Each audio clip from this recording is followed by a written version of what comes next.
إن الحمد لله الأكرم الذي خلق الإنسان وكرمه من الله بيان علم يعلم نشهد أن لا إله إلا الله وحده لا شريك له ونشهد أن سيدنا وسندنا وحبيبنا ومولانا محمد عبده ورسوله الذي أرسله بالحق بشيرا ونذيرا وداعيا إلى الله بإذنه وسراجا وقمرا منيرا فقد قال الله تعالى في كلامه المجيد وفي فرقانه الحميد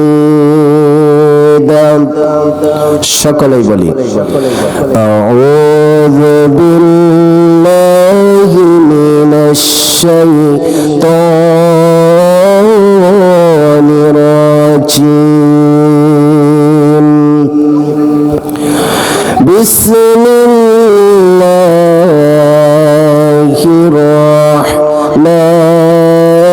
الرحمن الرحيم ألم تر كيف فعل ربك بأصحاب الفيل ألم يجعل كيدهم في تضليل وأرسل عليهم طيرا أبابيل ترميهم بحجارة من سجيل فجعلهم كعصف مأكول الله أكبر وقال تعالى إن الله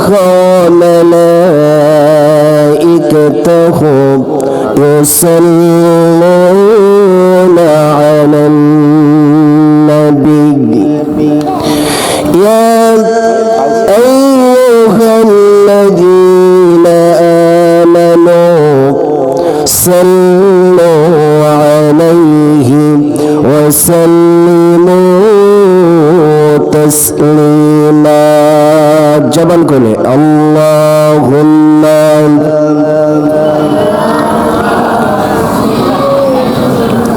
مولانا محمد وعلى آل سيدنا حبيبنا محمد أمك شهيد كريم شمسني شميل كريميا أمك شهيد كريم شمسني شميل كريميا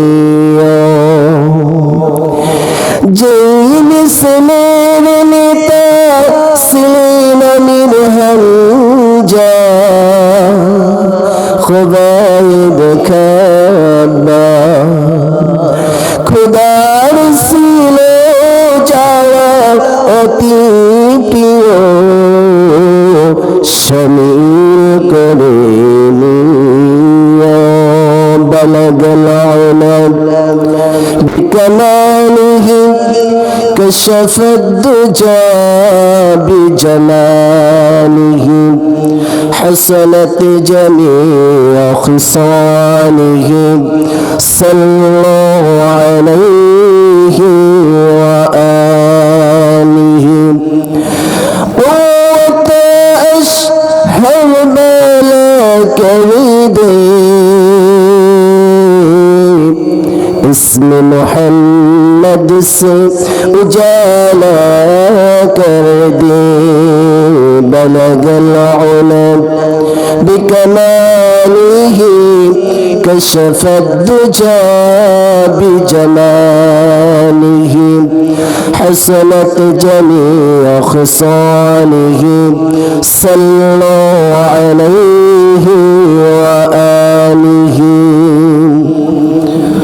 শুকরিয়া যে মহান আল্লাহ তাবারক তাআলা ঐতিহ্যবাহী জকিরপুর দাখিল মাদ্রাসা ও হিফজ খানা কর্তৃক তাফসীরুল কুরআন মাহফিলের সমাপনী দিবসে যে মহান আল্লাহ তাবারক তাআলা আমাদের এখানে আসবার মতো তৌফিক দিয়েছেন সেই লক্ষ্যে আল্লাহ তাআলার প্রতি শুকরিয়া আদায় করছি সকলেই বলে আলহামদুলিল্লাহ রব্বানা লাকাল হামদ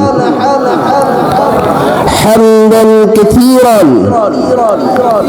طيبا مباركا فيه শুকরিয়া করলাম কার প্রতি আল্লাহ তাবারক তাআলার প্রতি আমরা এখানে যারা এসেছি আমরা কিসের কথা শুনবো কোরআনের কথা শুনবো আল্লাহর কথা শুনবো আল্লাহর রাসূলের কথা শুনবো ইনশাআল্লাহ আমি কোরআনুল কারীম থেকে আয়াত তেলাওয়াত করেছি একটি সূরা তেলাওয়াত করেছি আল্লাহ রাব্বুল আলামিন এই সূরাটা নাজিল করেছেন কিন্তু এই সূরার ঘটনাটা আল্লাহ রাব্বুল আলামিন রাসূলের জন্মের 50 দিন আগে এই ঘটনাটা ঘটেছিল কিন্তু এই ঘটনাটা রিফ্লি করবার জন্য রাসূলকে জানানোর জন্য বোঝানোর জন্য আল্লাহ রাব্বুল আলামিন কোরআনুল কারীমে এই সূরাটা রেকর্ড করে দিয়েছেন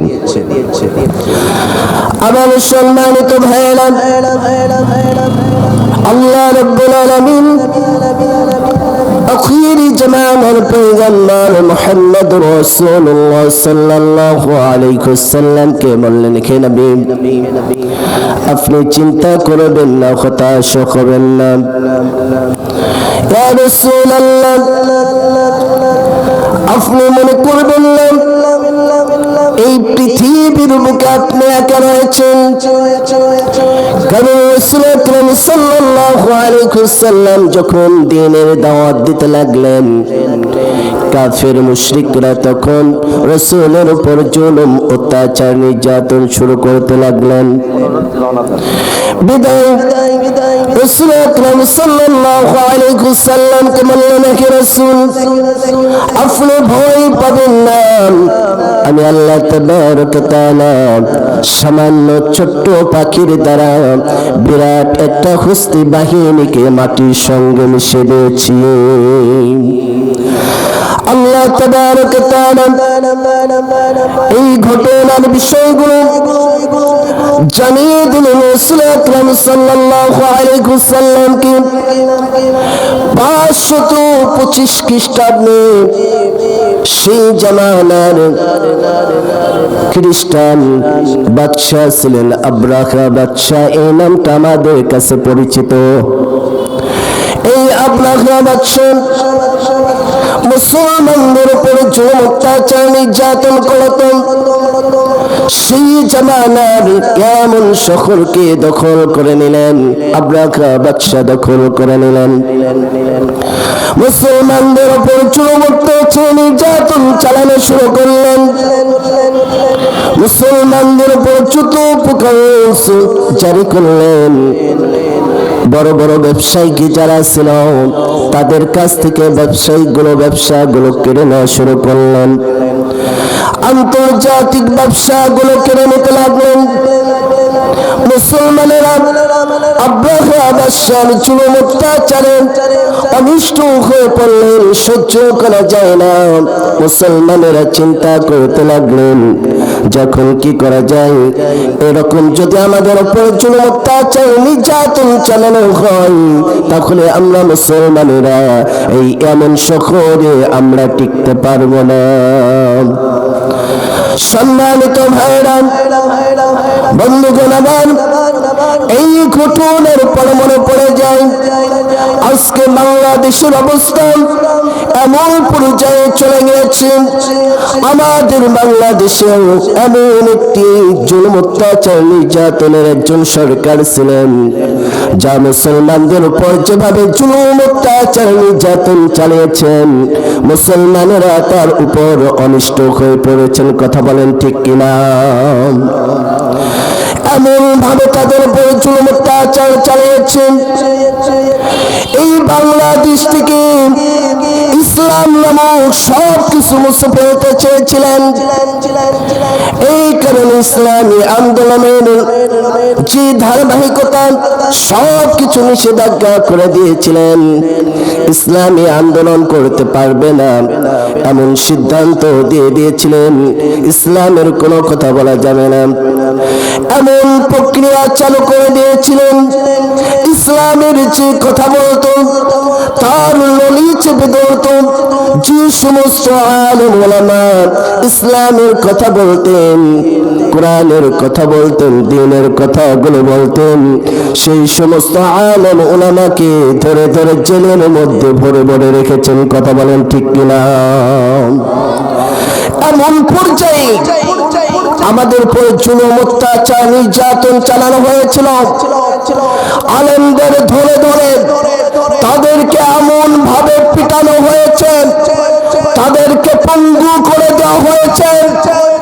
আলেমদের ধরে ধরে আয়না ঘরের মধ্যে রেখেছে, যে আয়না ঘর জীবিত থাকলেও সে মানুষ মৃত, এমন একটি জায়গার মধ্যে তারা রেখে দিয়েছে। তাদের উপর এমন জুলুম অত্যাচার নির্যাতন চালিয়েছে। শুধু তাই নয়, তাদেরকে এমন ভাবে ওষুধ প্রয়োগ করেছে, কিছু শ্রেণীর আলেমরা ঢুকে ঢুকে মারা যাবে এই চিন্তা চেতনা তার মধ্যে শুরু হয়ে গিয়েছিল। আমার ভাইরা, এই সরকার নিচে এই বাংলাদেশে টিকে থাকার জন্য এমন প্রক্রিয়া শুরু করে দিয়েছিল, বাংলাদেশের প্রশাসনকে সে কখনো বুঝতে পারত না।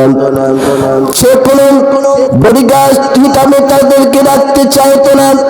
ভারত থেকে সে সৈন্যদেরকে নিয়ে বাংলাদেশে চাকরি দিয়েছিল, তার বডিগার্ড হিসাবে তাদেরকে এনে এনে রেখেছিল।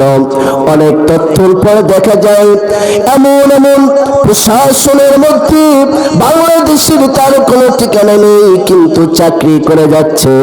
এই সমস্ত প্রশাসনগুলো এমন ভাবে এই ছাত্র শিবির এবং জামাতের যে সমস্ত নেতা কর্মীগুলো ছিলেন, যে সমস্ত দায়িত্বশীলগুলো ছিলেন, জঙ্গলের বাঘ যেমন একটা হরিণ পায় না, যেরকম শিকার করবার জন্য পেতে থাকতেন, পাওয়ার সঙ্গে সঙ্গে এমন ভাবে তার উপর ঝাঁপিয়ে পড়তেন।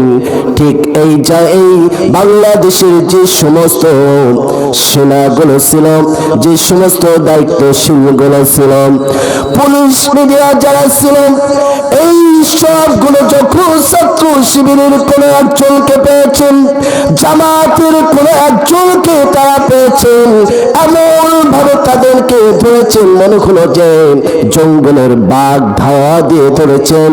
তাদেরকে ধরে এমন ভাবে পিটানো হয়েছে, গুম করে দিয়েছেন।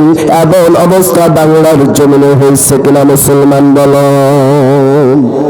হয়েছে। এমন অত্যাচারের মধ্যে আমরা ছিলাম যে অত্যাচারের কোনো শেষ নেই। আল্লাহ রাব্বুল আলামিন এই জুলুম অত্যাচার আমাদের কাছ থেকে একটু বিদায় নিয়েছে, ঠিক কিনা? আমরা মনে করি যে বিদায় নিয়েছে, আসলে বিদায় নেয়নি। বিদায় নিয়েছে মুসলমানের পরীক্ষা সমস্ত সময় মুসলমানের পরীক্ষা কখনো শেষ হতে পারে না, ইমানদারের পরীক্ষা কখনো শেষ হতে পারে না। ইমানদার সব সময় পরীক্ষার মধ্যেই থাকবে। এই জন্য মনে করবেন না যে আমাদের সব কিছু সমাধান হয়ে গেছে, আমাদের পরীক্ষা কেবল শুরু হয়েছে। আমার ভাইয়েরা, আপনারা বাচ্চন এইভাবে তাদের উপরে জুলুম অত্যাচার নির্যাতন করলেন। আপনারা বাচ্চান ইয়ামন শহরে বিশাল একটি গির্জা তৈরি করলেন।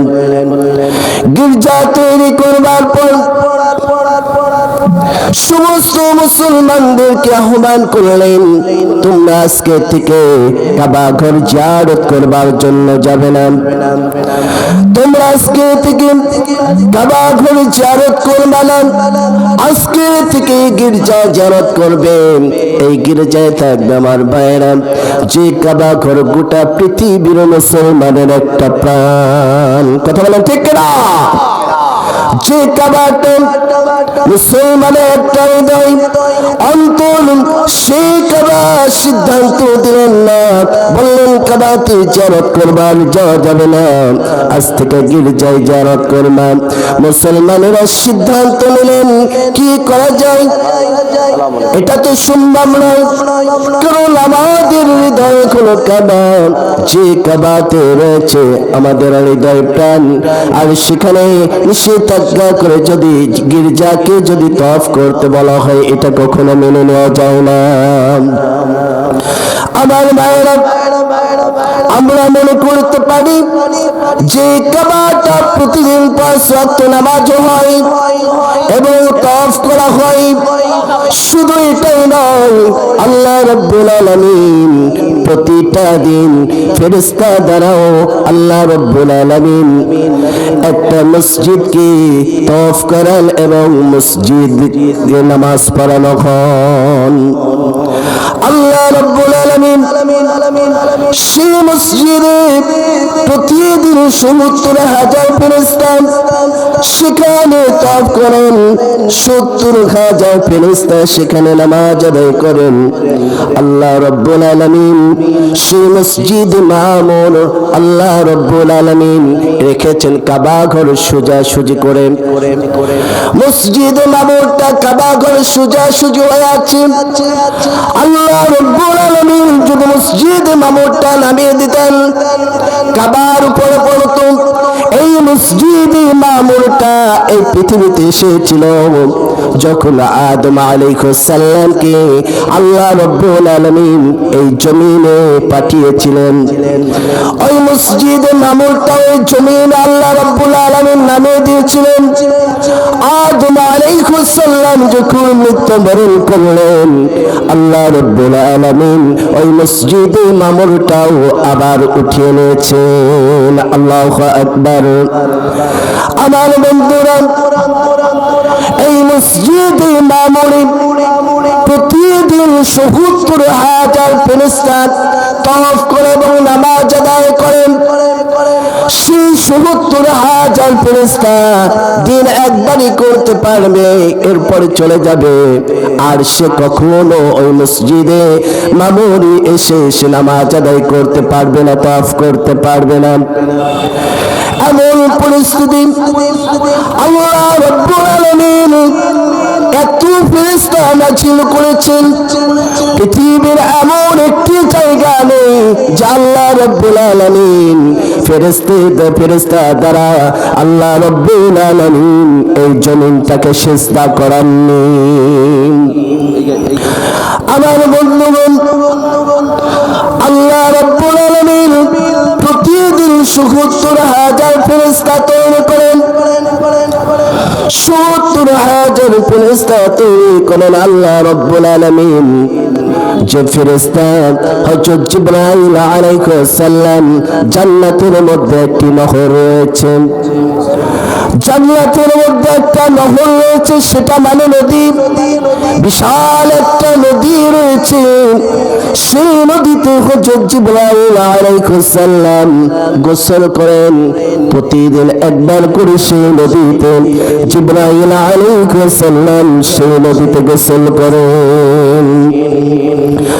জিবরাইল আলাইহিস সালাম গোসল সমাপ্ত করে যখন উঠে পড়েন, সেই নদী থেকে উঠে পড়েন, সেই নদীর নাম হলো নহরুল হায়াত নামক একটি নহর। সেই নদী থেকে গোসল করে সমাপ্ত করে যখন উঠে পড়েন, উঠে তার দুইটি ডানা যখন গুছে একটা ঝাঁকি দেন, তখন ওই ঝাঁকুনিতে ৭০,০০০ ফোঁটা পড়ে যায় পানি। ৭০,০০০ ফোঁটা পানি যখন পড়ে যায়, আল্লাহ রাব্বুল আলামিন ওই ৭০,০০০ ফোঁটা পানির দ্বারা আল্লাহ রাব্বুল আলামিন ৭০,০০০ ফেরেশতা তৈরি করেন। আল্লাহু আকবার। আমার বন্ধুরা, আল্লাহ রাব্বুল আলামিন ওই ৭০,০০০ ফেরেশতা আবার মসজিদে মামুরে পাঠিয়ে দেন। তারা নামাজ আদায় করেন, আবার তওয়াফ করেন। এভাবে প্রতিদিন জিবরাইল আলাইহিস সালাম নামাজ আদায় করেন। লিল্লাহি তাকবীর।